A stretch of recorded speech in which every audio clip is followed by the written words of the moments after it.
study is showing the impacts of climate change in Germany, while the G7 is set to meet over the withdrawal from Afghanistan. Ian Lee following these stories and other major headlines from around the world this morning for us. Ian, good morning. Good morning, Anne-Marie. Yeah, the G7 is making some big decisions today as world leaders will discuss the ongoing situation in Kabul. They've pledged to be united on the path going forward. One of the important issues the 7 countries will discuss is whether to try to extend that August 31st deadline. Thousands of people still need to be evacuated out of Kabul. There is building pressure to push the deadline back, but the Taliban has said the end of August is their red line. Another issue is whether to recognize or sanction the Taliban. This is a carrot and stick approach the G7 will hope that will push the Taliban into pledging to respect women's rights and international relations.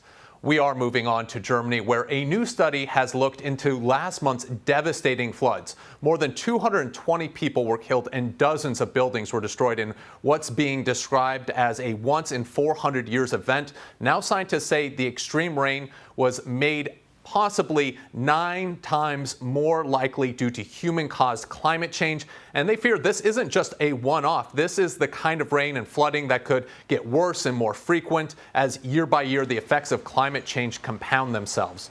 Next, we are in Tokyo, where the Paralympics get underway today. But there are still a lot of challenges ahead as COVID cases keep breaking record daily numbers. Around 4,400 athletes will compete across 22 sports. Organizers not only hope the games go off without a hitch, but that it'll play an important role in making Japanese society more inclusive. There are a number of hurdles, though. Fans won't be able to attend the events as Tokyo remains in a state of emergency, while athletes will have to remain in that Paralympic bubble and won't be able to interact with the public.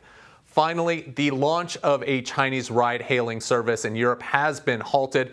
Didi put the brakes on the planned rollout in major cities across the continent, including here in the UK. The Uber rival didn't say why exactly, but the company has faced scrutiny by Western nations, along with a crackdown on data privacy in China.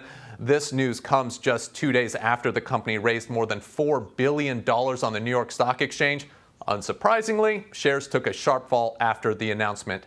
Anne-Marie, Chinese tech companies have come under the microscope recently. Last year, telecoms giant Huawei was banned from the UK's 5G infrastructure after national security concerns.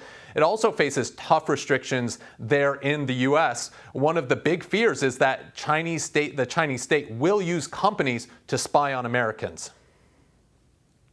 Yeah, and certainly, and I've been reading about Didi really having kind of a rough summer after debuting on the New York Stock Exchange and then facing sort of a crackdown by Beijing.